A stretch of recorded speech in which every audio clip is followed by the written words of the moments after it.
Regarde autour de toi. Des rues entières pleines d'hommes et de femmes qui marchent vite, les yeux fixés vers un horizon qu'ils n'ont jamais vraiment choisi. Chaque matin, ils se lèvent au même son, le même réveil, la même routine, la même promesse silencieuse. Un jour, tout cela paiera. Mais ce jour ne vient jamais. Ils ont travaillé pendant 20, 30, 40 ans. Ils ont tout donné, leur énergie, leurs rêves, leur jeunesse. Et à 65 ans, ils se retournent et découvrent que malgré tous leurs efforts, ils n'ont rien de plus que ce qu'ils avaient au départ. Un dossier de retraite fragile, des regrets, et cette question lancinante, où est passée ma vie? Voilà la tragédie moderne. Des générations entières persuadées que le travail dur suffisait à assurer la réussite. Mais ce que personne ne leur a dit, c'est que le travail sans direction n'est qu'un mouvement, pas un progrès. Qu'ils n'ont jamais réellement travaillé pour leurs rêves, mais pour les rêves de quelqu'un d'autre. Et qu'à force de courir sans boussole, ils ont oublié la destination. Napoléon Hill l'avait déjà vu venir il y a un siècle. Dans un monde obsédé par le salariat, il avait compris que la pauvreté la plus douloureuse n'est pas celle du portefeuille, mais celle de l'esprit. Il disait « L'homme qui ne pense pas par lui-même est condamné à travailler pour celui qui le fait ». Et c'est exactement là que la majorité se trouve aujourd'hui, prisonnière d'un système qui récompense l'obéissance plus que la vision. Le plus terrible, ce n'est pas de manquer d'argent, c'est de manquer de direction, de se réveiller chaque matin sans comprendre pourquoi on fait ce que l'on fait, de suivre un chemin tracé par d'autres sans jamais oser tracer le sien.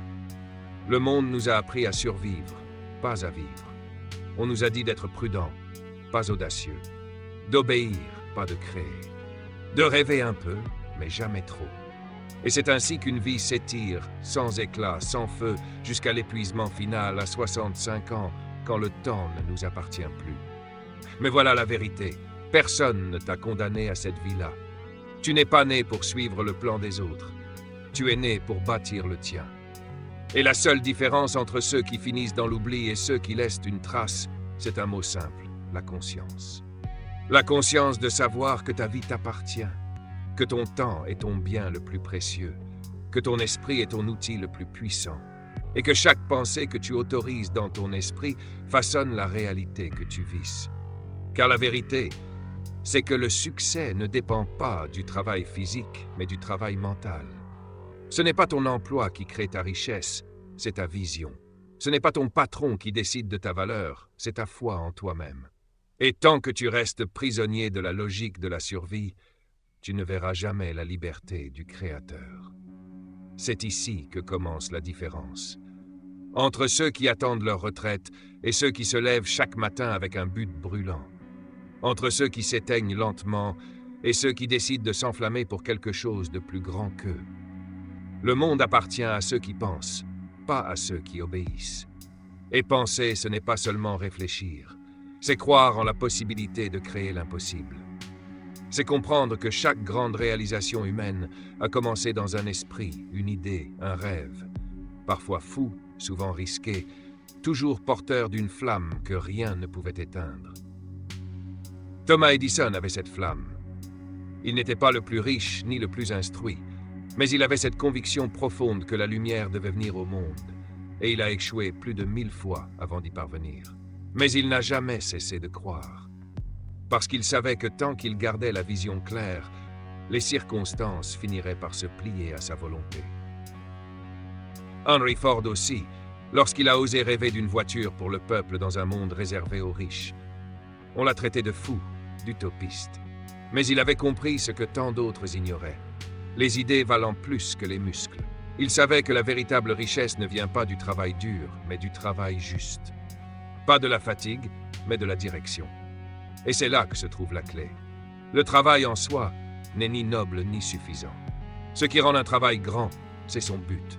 Tu peux passer ta vie à grimper une échelle pour découvrir à la fin qu'elle était appuyée contre le mauvais mur. C'est ainsi que des millions d'âmes honnêtes s'éteignent lentement. Elles ont travaillé dur, très dur, mais sans clarté, sans but précis, sans vision personnelle. Elles ont mis leur énergie au service des visions des autres. Et le jour venu, elles n'ont rien à montrer de concret, sinon le sentiment d'avoir manqué l'essentiel. Car la vie ne récompense pas l'effort seul, elle récompense la direction. Et c'est là que commence la philosophie des hommes qui bâtissent des empires intérieurs. Des hommes et des femmes qui refusent de vivre dans l'ombre du doute, qui comprennent que le plus grand pouvoir au monde n'est pas la force, ni la chance, mais l'esprit discipliné. Cet esprit qui transforme la peur en curiosité, l'échec en apprentissage, le temps perdu en sagesse. C'est lui, le vrai secret que Hill appelait la transmutation mentale, le moment où l'on cesse de chercher à fuir la vie et qu'on choisit enfin de la dominer. Alors, si tu veux éviter le sort de ceux qui travaillent toute leur vie pour finir sans rien, commence ici. Ne cherche plus la sécurité, cherche la clarté. Parce que la sécurité n'existe pas. Tout ce que tu crois solide peut disparaître demain. Mais la clarté, elle, te rend libre. Libre de penser, d'agir, de construire. Libre de faire ce que les autres n'osent pas. Ce monde ne manque pas de travailleurs, il manque de penseurs. Et si tu veux que ta vie ait un sens, commence à penser. Pas comme tout le monde, pas comme on t'a appris, mais avec l'audace de celui qui refuse de vieillir sans avoir vécu. Car au fond, ce n'est pas l'âge qui détruit l'homme, c'est l'oubli de son propre rêve. Et chaque jour passé sans vision, c'est une mort en miniature. Alors, choisis, continuer à travailler pour le rêve d'un autre ou enfin bâtir le tien. Car l'histoire le prouve, ce n'est jamais la force qui change le monde, c'est la conviction. Et cette conviction, tu peux la choisir maintenant. Tu vois, le monde ne se divise pas entre les riches et les pauvres. Il se divise entre ceux qui croient et ceux qui doutent. Ce n'est pas l'argent qui fait la différence, mais la vision intérieure qui précède toute création. Ce que tu crois possible devient ta réalité, et ce que tu crois impossible devient ton mur. Les gens qui finissent sans rien ont souvent confondu travail et foi. Ils ont travaillé dur, mais sans jamais croire profondément que leur vie pouvait changer. Ils ont fait tout ce qu'on leur a dit de faire, mais ils n'ont jamais vu ce qu'ils voulaient devenir. Et voilà pourquoi rien ne s'est aligné. Parce que la vie ne répond pas à ton effort.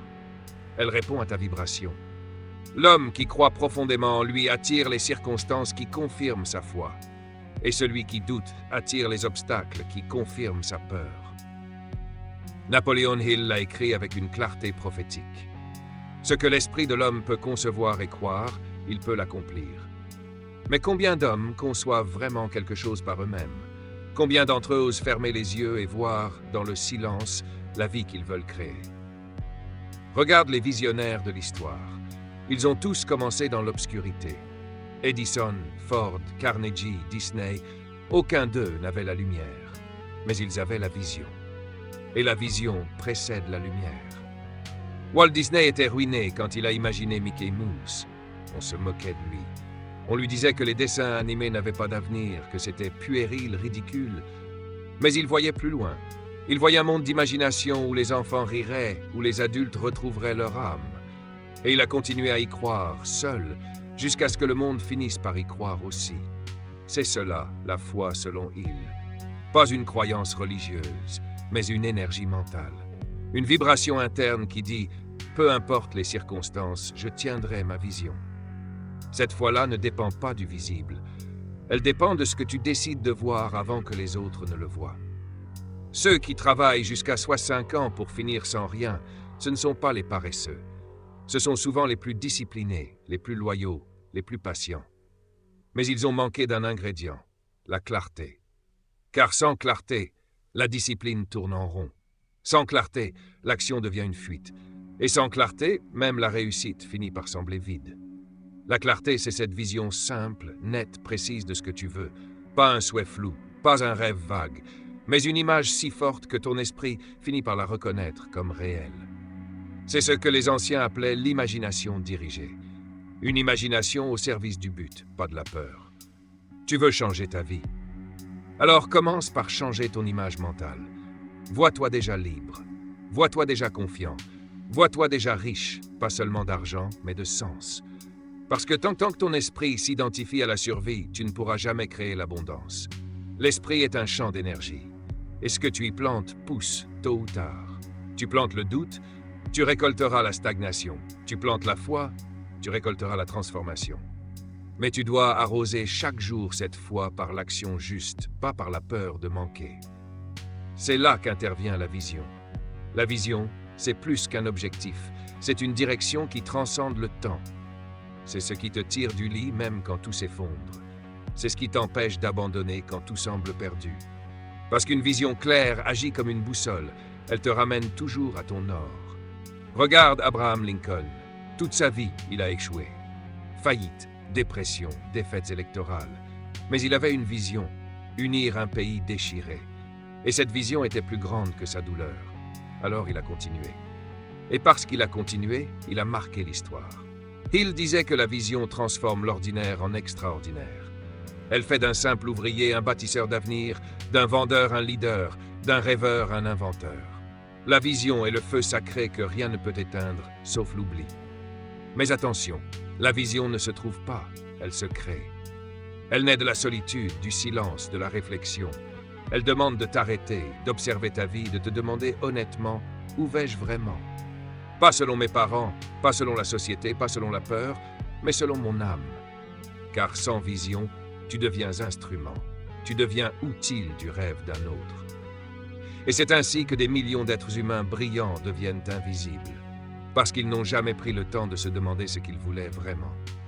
Si tu veux échapper à ce destin, tu dois d'abord te poser la question que tout homme évite. Pourquoi je fais ce que je fais? Et si la réponse ne te fait pas vibrer, alors il est temps de changer. Pas demain, pas après ta retraite, maintenant. Car la vie n'attend pas. Et chaque jour passé à ignorer ta vision te rend un peu plus étranger à toi-même. Ne cherche pas la clarté dans le monde extérieur. Elle est déjà en toi. Elle se manifeste quand tu oses écouter ce silence intérieur où toutes les réponses existent déjà. Tu n'as pas besoin d'un signe. Tu as besoin de décision. Les hommes qui changent le monde n'attendent pas que le monde les comprenne. Ils avancent malgré l'incompréhension. Ils agissent malgré la peur. Et un jour, le monde les appelle visionnaires. Mais la veille encore, on les appelait fous. Alors, si tu veux éviter la tragédie de la masse, deviens ce fou-là. Celui qui croit avant de voir. Celui qui agit avant d'être prêt. Celui qui garde le cap même dans la tempête. Parce qu'un jour, tout s'éclaircira. Et tu comprendras que la vision ne t'a jamais trompé. Elle t'a préparé. Croire, c'est la première étape. Mais croire sans agir, c'est rêver sans jamais se réveiller. Le monde regorge de rêveurs brillants, de penseurs pleins d'idées, d'esprits visionnaires qui ne sont jamais passés à l'acte. Ils avaient la foi, mais pas la discipline. Et la discipline, c'est la frontière invisible entre le potentiel et la puissance. On dit souvent que les gens échouent par manque d'opportunités. Ce n'est pas vrai. Ils échouent par manque de constance. Parce qu'ils ne tiennent pas le cap quand la route devient sombre. Parce qu'ils veulent des résultats immédiats dans un monde où toute réussite profonde demande du temps, du silence et parfois de la douleur. Napoléon Hill a rencontré des centaines d'hommes d'affaires, d'inventeurs, de stratèges. Tous avaient un point commun, la capacité de faire ce qu'il faut, même quand ils n'en avaient pas envie. C'est la vraie discipline, pas celle qu'on affiche, mais celle qu'on incarne dans l'ombre. Quand personne ne te regarde, quand personne ne te félicite, quand tout en toi veut abandonner. L'esprit indiscipliné est comme un feu sans direction. Il brûle, mais ne réchauffe rien. La discipline, c'est ce qui canalise ton énergie pour qu'elle devienne créatrice. C'est ce qui fait la différence entre l'homme qui parle de ses rêves et celui qui les réalise. Mais la discipline seule n'est pas suffisante. Elle doit s'accompagner de l'action. Et l'action, c'est la vérité de ta foi. Tu peux dire que tu crois, tu peux dire que tu veux réussir, mais tant que tu n'agis pas, l'univers te regarde en silence. Parce que la vie ne récompense pas les intentions, elle récompense les mouvements. Chaque pas que tu fais vers ton rêve envoie un signal au monde. Je suis prêt. Et alors les forces invisibles s'alignent, les opportunités apparaissent, les portes s'ouvrent. Mais la plupart abandonnent avant ce moment. Ils veulent voir les résultats avant de croire. Ils veulent des preuves avant la persévérance. Et quand la route se durcit, ils reculent. Alors que c'est précisément à ce moment que la magie commence. La vie teste toujours la force de ta vision. Elle veut savoir si tu mérites vraiment ce que tu demandes. Elle te mettra face à la fatigue, au doute, à la solitude. Et c'est là que se révèle ta véritable grandeur. Regarde Henry Ford. Il a été rejeté par 5 investisseurs avant de fonder la Ford Motor Company. 5 fois, on lui a dit « ça ne marchera jamais ».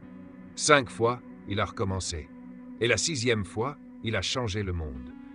Edison, lui, a échoué plus de 1000 fois avant d'inventer l'ampoule. Et quand un journaliste lui a demandé « Comment pouvez-vous supporter tant d'échecs ?» Il a répondu calmement « Je n'ai pas échoué 1000 fois. J'ai découvert 1000 façons qui ne fonctionnaient pas. » Voilà ce qu'est la résilience. La résilience, ce n'est pas ignorer la douleur. C'est refuser de lui donner raison. C'est se lever un jour de plus, un essai de plus, un souffle de plus. C'est dire à la vie « Tu peux me tester, mais tu ne m'arrêteras pas. » Et pourtant, regarde autour de toi. Combien abandonnent à la première difficulté? Combien laissent la peur des autres devenir leur propre voix intérieure? Combien renoncent parce qu'ils ont été critiqués, ignorés ou moqués? Ils oublient que chaque grand nom de l'histoire a d'abord été ridiculisé. Parce que l'homme ordinaire ne comprend jamais celui qui agit selon sa vision intérieure. C'est pourquoi il parlait du maître de soi. Celui qui ne dépend plus de la motivation extérieure ni du regard des autres. Celui qui obéit à une seule autorité, sa décision. Parce que la décision, c'est la graine de toute transformation. Et la discipline, c'est la terre où cette graine devient vie. Mais pour garder le cap, il faut quelque chose de plus profond encore, le pourquoi. Sans pourquoi, la discipline devient une prison. Avec un pourquoi, elle devient une liberté. Ton pourquoi, c'est cette flamme intérieure qui te rappelle pourquoi tu as commencé. C'est ce qui te ramène à ton but quand tout s'effondre. C'est ce qui te pousse à te relever, à corriger, à réessayer, encore et encore. Parce que tu sais que ta vie vaut plus que l'échec du moment. Et quand la fatigue devient lourde, souviens-toi, la douleur est temporaire, mais la fierté est éternelle. Les grands bâtisseurs ne sont pas ceux qui n'ont jamais douté, mais ceux qui ont continué malgré le doute. Ils ont transformé leurs blessures en carburant. Ils ont appris à aimer le processus plus que le résultat. Napoléon Hill disait « L'échec n'existe pas. Ce n'est qu'une instruction temporaire pour corriger ta trajectoire. » Autrement dit, chaque revers est une formation déguisée, une opportunité de grandir, de te renforcer, de devenir plus conscient, plus stratège, plus solide. Parce que la vie ne t'envoie jamais un obstacle que tu n'es pas prêt à surmonter. Jamais. Le monde moderne glorifie la réussite rapide, mais la véritable grandeur ne se construit pas dans la vitesse, elle se construit dans la constance. C'est la somme silencieuse des jours où tu avances sans reconnaissance, sans témoin, sans certitude. Et pourtant, tu continues. Parce qu'au fond, tu sais que chaque effort compte, même ceux que personne ne voit. C'est là que naissent les légendes. Pas dans le bruit, mais dans la solitude. Pas dans la facilité, mais dans l'endurance. Car chaque jour où tu tiens bon forge ton esprit. Chaque jour où tu refuses d'abandonner t'élève au-dessus de la moyenne. Et un jour, ceux qui doutaient de toi te demanderont comment tu as fait. Et tu souriras, parce que tu sauras qu'ils ne verront jamais ce que tu as traversé pour arriver là. La discipline, c'est le pont entre ce que tu veux et ce que tu obtiens. Et ce pont, personne ne peut le traverser à ta place. Alors, avance, même lentement, même fatigué. Parce qu'à chaque pas, tu te rapproches du jour où ton rêve cessera d'être une idée pour devenir ta réalité. Et ce jour-là, tu comprendras que tu n'as jamais échoué. Tu étais simplement en formation. Quand tu auras traversé la tempête, il y aura un moment de silence. Un moment où tu comprendras que tout ce que tu as vécu avait un sens. Que chaque échec t'a formé. Que chaque détour t'a redressé. Et que chaque douleur était une initiation. C'est là que commence la gratitude. Pas celle des mots, mais celle de l'âme. Cette reconnaissance silencieuse qui naît quand tu regardes ton parcours et que tu dis « J'ai souffert, mais je me suis éveillé ». La gratitude est la force que la plupart des gens négligent. Ils la confondent avec la passivité. Mais en vérité, elle est une forme supérieure de puissance. Parce qu'elle transforme ta perception du monde. Elle t'apprend à voir non pas ce que tu perds, mais ce que tu gagnes. Et celui qui voit l'opportunité dans l'épreuve devient inarrêtable. Les gens qui travaillent toute leur vie sans rien obtenir ont souvent oublié cette vérité. Ils ont confondu manque et croissance. Ils ont cru qu'ils étaient pauvres parce qu'ils ne possédaient pas, alors qu'ils étaient riches de potentiel. Mais la gratitude ouvre les yeux sur ce que l'on a déjà. La santé, l'esprit, le temps, la capacité d'apprendre. Et à partir de là, tout devient possible. Napoléon Hill disait « La gratitude transforme les obstacles en bénédictions. » Parce qu'en remerciant pour ce que tu as, tu crées le terrain énergétique pour recevoir davantage. L'univers n'ajoute rien à celui qui méprise déjà le peu qu'il possède. Mais il multiplie pour celui qui honore le moindre signe de progrès. Sois reconnaissant pour ton chemin, même s'il est imparfait, parce qu'il t'a fait devenir ce que tu es. Et le vrai succès, ce n'est pas ce que tu accumules, c'est ce que tu deviens. Regarde autour de toi. Les gens courent après l'argent, après le statut, après l'approbation. Ils se battent pour exister dans le regard des autres. Mais le vrai pouvoir est intérieur. C'est celui que personne ne peut enlever, même quand tout s'effondre. Celui de rester centré, calme, lucide, confiant, quoi qu'il arrive. C'est ça, la sagesse. Le point d'équilibre entre ambition et paix intérieure. Le moment où tu comprends que tu n'as plus besoin de prouver quoi que ce soit. Tu n'agis plus par peur de manquer, mais par amour de créer. Tu ne travailles plus pour fuir la pauvreté, mais pour exprimer ton potentiel. Et à ce moment-là, tu découvres un secret que la majorité ignore. Le succès n'est pas un but, c'est un état. Un état d'alignement entre ce que tu penses, ce que tu dis et ce que tu fais. Quand tout est cohérent, le monde extérieur se réorganise naturellement autour de toi. Mais pour maintenir cet état, il faut s'adapter. Car le monde change, et seuls ceux qui savent se transformer survivent. L'homme rigide se brise, l'homme souple grandit. Les crises, les pertes, les bouleversements, tout cela n'est pas contre toi. C'est la vie qui te pousse à évoluer. Et si tu apprends à lire entre les lignes, tu verras que chaque difficulté est une porte déguisée. Ceux qui refusent de s'adapter finissent épuisés, amers, vides. Ceux qui accueillent le changement en tirent une sagesse nouvelle. Tu ne peux pas tout contrôler, mais tu peux contrôler ta réponse à tout. C'est là que réside la vraie liberté. Pas dans la richesse matérielle, mais dans la maîtrise intérieure. Celui qui reste maître de ses émotions, de ses pensées, de ses réactions, celui-là est invincible.